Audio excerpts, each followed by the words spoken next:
कांग्रेस के नेता जो है कमलनाथ, उनके बीजेपी में जाने की अटकलें चल रही थी और ऐसे कई तरह के कयास लगाए जा रहे थे कि बहुत सारे कांग्रेस के नेता बीजेपी में शामिल होने जा रहे हैं। लेकिन सबसे ज्यादा आश्चर्यजनक हमें तब पता चला कि अचानक हमें यह जानकारी मिली, एकदम चौंकाने वाली, कि वरिष्ठ नेता सुरेश पचौरी जो हैं वो बीजेपी का दामन थामने जा रहे हैं। 50 साल का उनका कांग्रेस का रिश्ता था और ये संबंध अचानक से एकदम से अलग कैसे हो जाएं, इस पर हमें काफी आश्चर्य इस बात को लेकर हुआ। तो अब हम उनसे जानते हैं। तो नमस्कार दोस्तों, मैं राजेंद्र शर्मा हूं और आज हम बात कर रहे हैं पूर्व केंद्रीय मंत्री और मध्य प्रदेश और देश की राजनीति के सबसे अहम भूमिका निभाने वाले राजनेता सुरेश पचौरी जी से। पचौरी जी, आपका स्वागत है। इसका बहुत धन्यवाद। तो मेरा सवाल, जैसे कि मैंने शुरुआत की थी इससे, कि 50 साल का आपका रिश्ता था कांग्रेस से और ऐसा कोई अंदाजा भी नहीं लगा सकता था कि आप अचानक से ऐसा फैसला लेंगे। और जब सुबह सुबह सबके पास ये खबर आई कि बीजेपी कार्यालय से कि आप बीजेपी का दामन थामने जा रहे हैं, तो सबने सोचा कि विचारधारा और बीजेपी में आप किस तरह से फिट होंगे, ऐसा क्या फैसला हो गया। क्या सोनिया जी और उनसे आपकी तो सीधी बात होती थी, राहुल गांधी आपको हर बात की जानकारी आपसे शेयर करते थे, ऐसा क्या हो गया कि आपने एकदम से रिश्ता अलग करने का फैसला ले लिया? ये आज भी लोगों के समझ नहीं आया। देखिए, आपने विचारधारा की बात कही। कांग्रेस की नीति, सिद्धांत और जो विचारधारा रही और देश की आज़ादी दिलाने में जो अहम भूमिका रही, उस सबसे प्रभावित होकर मैं कांग्रेस में काम करना मैंने प्रारंभ किया जी। लेकिन आज क्या है, कांग्रेस की नीति, कांग्रेस के सिद्धांत, कांग्रेस की विचारधारा, जिन बातों के लिए जानी जाती थी ये पार्टी, उनसे वो दूर हो गए। आप कहेंगे कि मिसाल के तौर पे दो चार बातें बताइए। जी। कांग्रेस कास्टलेस सोसाइटी में भरोसा करती थी। बिल्कुल। अब हम जातिवाद की बात कर रहे हैं, अब हम वर्गवाद की बात कर रहे हैं। कांग्रेस ने 77 से 80 के बीच में क्या नारा दिया था? कांग्रेस ने नारा दिया था ना जात पर ना पात पर। आज हम नारा क्या दे रहे हैं? मोहर लगेगी हक पर। और आज हम नारा क्या दे रहे हैं? और जो हम बातें आज कर रहे हैं उससे जो है जातिवाद भी उभर रहा है, विभिन्न जातियों के लोग बीच में दूरियां आ रही हैं। तो कांग्रेस अपनी विचारधारा से भटक रही है। मैंने जब राजनीति में प्रवेश किया था तो मेरे मन में देश प्रेम की भावना से ओतप्रोत होकर मैं काम करूं, ये बात थी। आज जब बात देश प्रेम की आती है तो हम जो राजनीतिक टिप्पणियां करते हैं, हम क्या करते हैं? हम कहते हैं कि सर्जिकल स्ट्राइक के सबूत पेश किए जाए। हम अपनी जो बहादुर सेना है उसके शौर्य के बारे में हम प्रमाण मांगते हैं, सवाल उठाते हैं, कई सवाल उठाते हैं। ये सब है क्या? ये पहले नहीं होता था। हमें अपनी सेना के शौर्य पर हम नाज करते थे। अब बात आती है कि धार्मिक मुद्दों से संबंधित हमारा आज क्या सोच है। आज सबसे बड़ी जो चर्चा की बात देश में है वो अयोध्या में भगवान श्री राम जी के मंदिर को बनाने से लेके प्राण प्रतिष्ठा समारोह का आयोजन हुआ। जी। इस समारोह के आयोजन के निमंत्रण पत्र के लिए ये कहना कि कांग्रेस ने ठुकरा दिया है, ये शब्द कहां तक उचित है? अगर हम भगवान श्री राम जी का मंदिर अयोध्या में बने इस बात के पक्षधर हैं, तो हमें एक बात स्वीकार करना चाहिए कि ये सुखद अवसर आ रहा है। मैंने इस आयोजन से पहले सार्वजनिक रूप से विभिन्न चैनल में ये कहा कि ये एक बहुप्रतीक्षित सुखद दिन आया है और इससे बहुसंख्यक राम भक्त आनंदित हैं और इस आयोजन को लेकर हमें तरह तरह के सवाल नहीं उठाना चाहिए। कोई मुहूर्त की बात कर रहा है, कोई किसी की बात कर रहा है कि शंकराचार्य ने ये बोला। मैं द्वारका के शंकराचार्य परम पूज्य सदानंद जी महाराज से मिलने गया इस आयोजन से पहले, क्योंकि उनके नाम का उल्लेख किया गया। जी। मैंने कहा, महाराज इस विषय में आपका मेरे को क्या निर्देश है? उन्होंने कहा कि ये खुशी का अवसर आ रहा है और इसका स्वागत करना चाहिए। मैंने कहा महाराज आपका भी यही स्पष्ट कथन है? बोले मैंने चैनल में बोला है। अब उनके हवाले आप कहो कि शंकराचार्य विरोध कर रहे हैं, श्रृंगेरी के शंकराचार्य ने इसका स्वागत किया, अब आप कहो कि वो कर रहे हैं, तो ये कहाँ तक की बात है? इसके पीछे आप क्या कारण मानते हैं? तुष्टीकरण? इसके पीछे तुष्टीकरण नहीं है जी। आप जो कारण पूछ रहे हैं कि आपने कांग्रेस से अपने आप को दूर क्यों किया जी। जब हमने कांग्रेस में काम करना शुरू किया, कांग्रेस मध्य मार्गी थी। हाँ। कांग्रेस सर्वधर्म संभाव में भरोसा करने वाली पार्टी थी, समाजवादी समाज की रचना करने वाली पार्टी थी। आज वो कांग्रेस क्या हो गई है? वो लेफ्टिस्ट से घिर गई है। आज वो कांग्रेस क्या हो गई है? इंडी गठबंधन है। इंडी गठबंधन में डीएमके पार्टी है। डीएमके के स्टालिन और राजा क्या कह रहे हैं हमारे आराध्य देव भगवान श्री राम जी के बारे में, और कांग्रेस पर चुप्पी साधी हुई है। कांग्रेस कह रही है कि वो हमारे गठबंधन के मूल्यवान साथी हैं। ये बहुत गंभीर हम उनकी बात जी से इस बात से तो सहमत नहीं। अरे सहमत नहीं है तो गलबैया क्यों कर रहे हो? जी। अलग हो उनके साथ। तो ये कुछ बातें हैं जो कांग्रेस में रहते हुए मुझे विचलित कर रही हैं। जी, आपने बहुत ही गंभीर मुद्दा उठाया है। कांग्रेस के जो अलायंस पार्टनर्स हैं उन्होंने लगातार सनातन धर्म पे हमला किया, बहुसंख्यकों के खिलाफ ये बोला। कांग्रेस के कई नेता इस बारे में बहुत दुखी थे, ये महसूस किया जा रहा था। आपने इस बात को एकदम सबके सामने लाकर ये बात साफ कर दी है कि कांग्रेस का स्टैंड क्लियर नहीं था उस समय। एक क्लियर स्टैंड बहुत जरूरी था।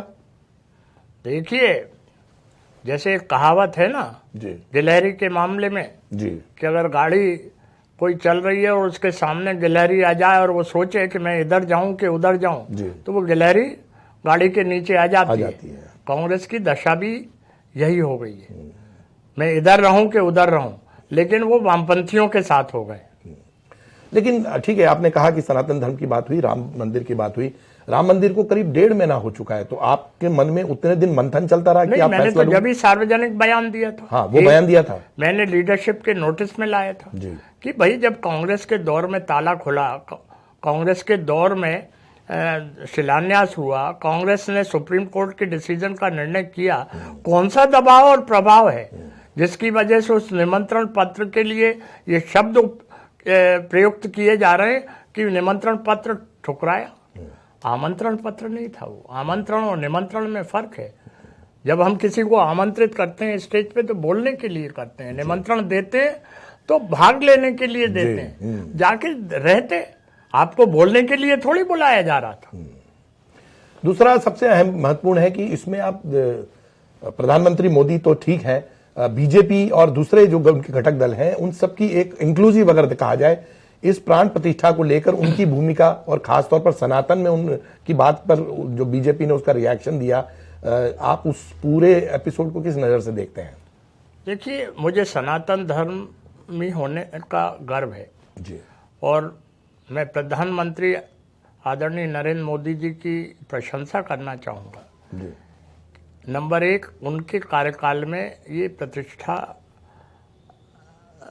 वाला आयोजन किया गया है, प्राण प्रतिष्ठा का। जी, नंबर 1, उन्होंने जिस सहज भाव से, विनम्रता से, शालीनता से और बगैर प्रचार के इस कार्यक्रम में भाग लिया, वो अपने आप में बहुत सराहनीय था। जी, तीसरी बात, उसमें समर्पण दिखा, और मुझे लगा कि आज जो देश का एक प्रधानमंत्री यशस्वी है, ओजस्वी है, वो प्रधानमंत्री तेजस्वी भी है जी, और तपस्वी भी है। जी, तो इसके अतिरिक्त उनके जो निर्णय राष्ट्र हित में लिए जा रहे हैं, राष्ट्र रक्षा में लिए जा रहे हैं, तो मैंने जो बात कही थी कि मैंने जब राजनीति में आने का निर्णय लिया था तो राष्ट्र प्रेम की भावना से ओतप्रोत होकर लिया। मैं इस नतीजे पर पहुंचा हूं कि आज नरेंद्र मोदी जी के नेतृत्व में देश का भविष्य सुरक्षित है। जो मध्यप्रदेश की राजनीति को देखा जाए तो सबसे ज्यादा अगर कांटे कहीं बोए गए, जैसा कि आप इस बारे में बहुत कम बोले,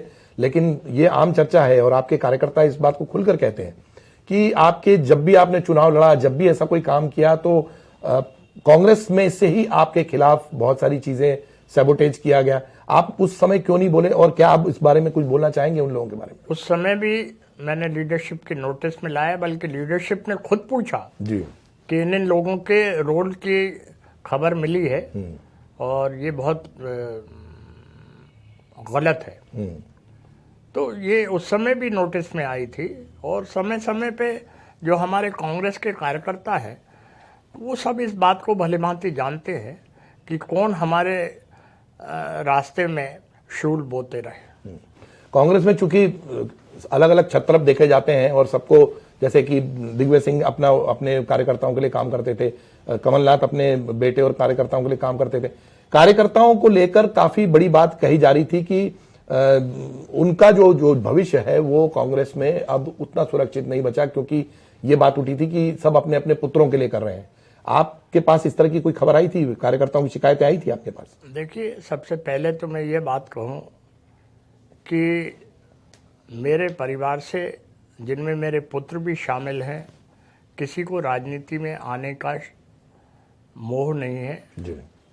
नंबर 2, मैं जब भी कार्यकर्ताओं के बीच में जाता हूँ तो मैं सदैव ये कहता हूँ कि ये मेरा परिवार है, कार्यकर्ताओं का परिवार है।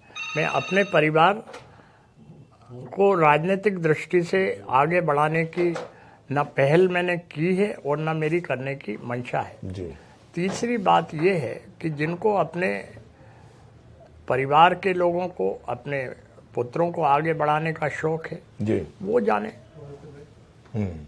लेकिन मेरा कार्यशैली ये है जी। कि हमें अपना परिवार कांग्रेस के कार्यकर्ताओं को मानना चाहिए।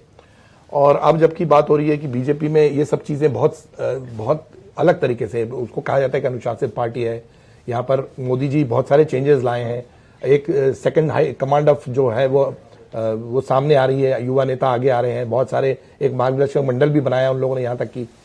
तो इसमें अभी सुमित्रा जी का एक बयान आया, सुमित्रा महाजन जी का, कि कांग्रेस से बीजेपी में जो लोग आ रहे हैं वो बीजेपी का अनुशासन, बीजेपी की जो कार्य करने की नीति, उसको ठीक तरह से समझे। आप इस बात को किस तरह से लेते हैं? देखिए, बीजेपी के अनुशासन की बात है, कार्यशैली की बात है। मेरी उम्र अभी 4 दिन की हुई है, तो मैं तो यही कह सकता हूँ कि बहुत प्रभावशाली है, आकर्षक है और अनुकरणीय है। यहाँ कोई ये बात नहीं रहती है कि हम अपने परिवार के लोगों को, पुत्रों को आगे बढ़ाएं। यहाँ जो है एक तरीके से देवतुल्य कार्यकर्ताओं का सम्मान किया जाता है, और बीजेपी में ऐसे ही कार्यकर्ता रहते हैं जो समर्पित भाव के हैं। रही बात जी प्रधानमंत्री नरेंद्र मोदी जी की, जैसा मैंने कहा कि वो एक तपस्वी प्रधानमंत्री हैं, लेकिन वो अपना जो भी फैसला करते हैं वो आत्महित में नहीं करते हैं, वो देश हित में करते हैं। उनके लिए राष्ट्र सर्वोपरि है। और मैंने ये पाया कि इतना परिश्रमी, इतने तल्लीनता के साथ, समर्पित भाव से काम करने वाले जिस देश को प्रधानमंत्री मिलते हैं वो उस देश का सौभाग्य होता है। ठीक है, मैं फिर से लौटता हूं आपके जब बीजेपी ज्वाइन करने की बात को लेकर, और उसके ज्वाइन करने के बाद कई तरह के बयान आए, जैसे कि आपकी पहले से बातचीत हो चुकी है, आपको राज्यपाल का पद दिया जाएगा, राज्यसभा का पद दिया जाएगा। हालांकि आपके भाषण की मुझे पहली लाइन याद है कि मैं यहाँ किसी भी तरह की किसी पद के लिए नहीं आया हूं। ये पहला आपने भाषण दिया था और पहली लाइन में ये कहा था आपने। लेकिन इसके बाद भी इस तरह के जो है वो ये बातें उठती रही, और खासकर कांग्रेस की तरफ से जो है ये बातें आई सामने। आपने मूल बात पकड़ ली और कह दी। पहली बात, मैंने सार्वजनिक रूप से और प्रेस कॉन्फ्रेंस में ये कहा कि मैं किसी पद की चाह से नहीं आया हूँ। मैं अब इस देश के लिए काम करना चाहता हूँ। भगवान श्री राम जी के चरणों में अपनी सेवा में अर्पित करना चाहता हूँ, बस इस चाह से आया हूँ। मुझे न पद का मोह है न कद का मोह है। जो दूसरी बात आपने कही कि कुछ कांग्रेस के लोग अब ये चला रहे हैं कि मुझे इस पद के लिए मेरा चल रहा है नाम, वो इसके पीछे भावना ये है कि आपस में कहीं कोई टकराव या बिखराव हो जाए और मैंने जो सार्वजनिक घोषणा की है उस पर सवालिया निशान लग जाए। लेकिन मैं जो कहता हूँ उस पर मैं अटल होता हूं। लेकिन आपकी चैनल से मैं फिर दोहरा रहा हूं कि मुझे किसी पद की चाह नहीं है। अब मैं यदि कोई मेरे मन में चाह है तो वो ये है कि मैं राष्ट्रीय भावना से ओतप्रोत होकर काम करने वाली पार्टी भारतीय जनता पार्टी में एक साधारण कार्यकर्ता के रूप में समर्पित भाव से देश हित में काम करूं। पटेल जी, इसमें एक चीज बहुत आगे आई है सामने कि जब आपने बीजेपी का दामन थामा तो उसमें बहुत सारे कार्यकर्ताओं को पता नहीं चला कि आप बीजेपी ज्वाइन कर रहे हैं। अचानक से आपका फैसला हुआ। अब बहुत सारे ऐसे कांग्रेस में अभी भी कार्यकर्ता हैं जो कि आना चाहते हैं कि बीजेपी में हम भी आ जाते पचौरी जी के साथ में। एक तो उनके मन में ये भाव है कि हमें पता क्यों नहीं चला, क्या वजह है इसके पीछे? देखिए, फैसला तो अकस्मात हुआ, उसे मुझे कहने में संकोच नहीं है। दूसरा, मैंने किसी को ये अप्रोच नहीं की कि आप मैं ज्वाइन कर रहा हूँ, आप मेरे साथ आइए। जैसे आपने प्रारंभिक तौर पे ये डिस्कशन शुरू करने से पहले ही कहा था कि वो तो सुबह आपको 9 बजे पता चला, जो चौंकाने वाली बात थी कि मैं ज्वाइन करने वाला हूँ। मैंने किसी से नहीं बोला। लेकिन अब ये बात सही है, प्रदेश के कोने कोने से फ़ोन आ रहे हैं कि हमें बताया जाना चाहिए था और हम आपके साथ ज्वाइन करना चाहेंगे। तो मैंने उनसे कहा कि मेरे साथ अब ज्वाइन करने वाली बात वाला शब्द मत इस्तेमाल करो, ये कहो कि हम भारतीय जनता पार्टी ज्वाइन करना चाहेंगे। और ऐसे कई पत्र मुझे अभी भी आए हैं। तो आगे आगे जहाँ जहाँ कार्यक्रम होंगे हमारे कई साथी ज्वाइन करेंगे। आपने रामलीला के प्राण प्रतिष्ठा की बात कही, सनातन की बात की, तो आप रामलीला के दर्शन करने गए हैं? पहले आप जा चुके हैं सब? पहली बार पहले आपने बताया था। अयोध्या में कई बार गया हूँ। हाँ, चाहे राम किंकर जी महाराज की स्मृति में आयोजित कार्यक्रम जो मंदाकिनी जी करती हैं, हाँ। मैं उसमें गया हूँ। सरयू तट पर 2-3 कार्यक्रम जो हुए हनुमानगढ़ी में हुए, उसमें गया हूँ। और अभी भी मैं जाके अपने आप को गौरवान्वित महसूस करूँ। और इसके बाद जो है आपने जो ऐसे बहुत सारे मुद्दों पे चर्चा की जिसमें कि डीएमके, अलायंस पार्टी और ये सब चीजें हैं। अब आप क्या सोच रहे हैं? आप कांग्रेस को पीछे देख के चलेंगे कि अब आप छोड़ दिया आपने जो पीछे आपका जो 50 की बात जाने दीजिए। मेरे सामने वर्तमान और भविष्य की बातें आ रही हैं, क्योंकि पीछे से तो आपको बुलाया जाएगा फिर से बार बार। पीछे से आवाज दी जाएगी फिर से। मैंने तो कहा था प्रेस कॉन्फ्रेंस में कि राख के ढेर में न शोले हैं न चिंगारी है। अब वहां है क्या? लेकिन सोनिया जी हैं, राहुल गांधी हैं, उनके तो ध्यान में नहीं था आप अचानक से चले जाएंगे। तो वहां से बुलावा आएगा आपको जरूर, क्योंकि कम्युनिकेशन आपका रहा है उनसे लगातार। मेरे को कभी मेरा कम्युनिकेशन गैप नहीं हुआ। जो लोग किसी भी प्रकार का दुष्प्रचार करें वो गलत है, मुझे कहने में कोई संकोच नहीं है। मेरा इस फैमिली के साथ कभी कम्युनिकेशन गैप नहीं रहा। कुल मिला के मैं एक आपसे आखिरी सवाल जानना चाहूंगा कि अब आने वाला लोकसभा चुनाव है, आप एक कार्यकर्ता की भूमिका में हैं, कांग्रेस एक विपक्षी पार्टी की तैयारी कर रही है, वो अपने दावे कर रहे हैं। आपकी नजर में सिनेरियो क्या है? अब कांग्रेस की क्या हालत होने वाली है, और या फिर बीजेपी जो 400 सीटों का दावा कर रही है वो उसकी स्थिति क्या होने वाली है? भारतीय जनता पार्टी आदरणीय नरेंद्र मोदी जी के नेतृत्व में एक इतिहास रचेगी, कीर्तिमान रचेगी। और बात 400 पार की हो रही है, कहीं और ये संख्या ना बढ़ जाए तो किसी को आश्चर्य नहीं करना चाहिए। रही बात कांग्रेस पार्टी की, तो अभी जितनी संख्या कांग्रेस की है उससे कम रह जाए तो लोगों को आश्चर्य नहीं करना चाहिए। तीसरी बात इंडी गठबंधन की है जी। तो वो गठबंधन के लोग एक दिन कुछ बयान देते हैं, दूसरे दिन अपने आप को कांग्रेस से दूर होने की बात करते हैं। आप चाहे बात पंजाब की देख लीजिए, चाहे उत्तर प्रदेश की देख लीजिए, चाहे बिहार की देख लीजिए, चाहे वेस्ट बंगाल की देख लीजिए। पचौरी, हमसे बात करने के लिए बहुत बहुत धन्यवाद। तो अभी पचौरी जी ने बहुत बातें खुलासा नहीं किया है। मुझे लगता है कि वक्त आने पर बहुत सारी बातें सामने आएंगी और बीजेपी में उनके रोल को लेकर भी सब लोग काफी आशान्वित हैं कि वो किस तरह से आगे उनका राजनीतिक भविष्य बीजेपी में सामने आता है लोगों के। इस मुद्दे पर हमसे चर्चा कर सकते हैं आप। हमें लिंक भेजिए और सब्सक्राइब और लाइक का बटन भी दबाइए। बहुत बहुत धन्यवाद।